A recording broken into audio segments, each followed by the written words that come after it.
Same way, do you also want to remove logo watermarks from your images in seconds?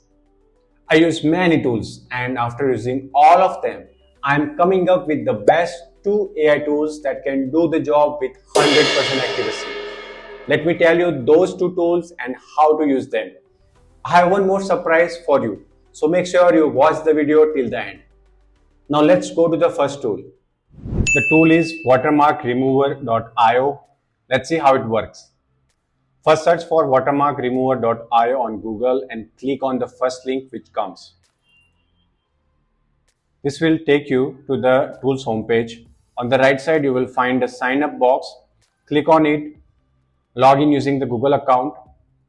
Once you're logged in, you will receive 3 free credits for watermark removal. Next, click on the orange button in the center labeled upload your image and upload the first image you want to proceed. Now within few seconds your image will be ready without the watermark and you can easily download it from here. Isn't it helping us in many ways?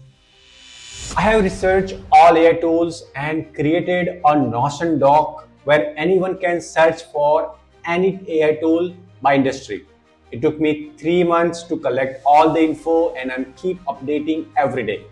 So if you want to get access of that Notion doc, then please comment down below AI tool Notion doc and send me the DM on Twitter saying the same things and I'll send you a doc link there. And check the description for more info. The second tool is Dewatermark.ai. Let's see how this one works. First, search for Dewatermark.ai on Google and click on this first link.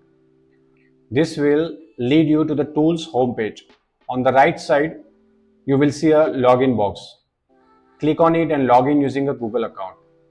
Like the first tool, this one also provides 3 free credits per one email. After logging in, you will find upload box in the center. Click on it, upload your image, and within seconds, your tool will remove the watermark. You can then download the processed image. Both tools are great and efficient, and you can compare the result to decide which one works best for you. Don't forget to share your feedback about which tool you like the most. If you found this guide helpful and want to learn more about such AI tools, don't forget to like and subscribe. See you in the next one.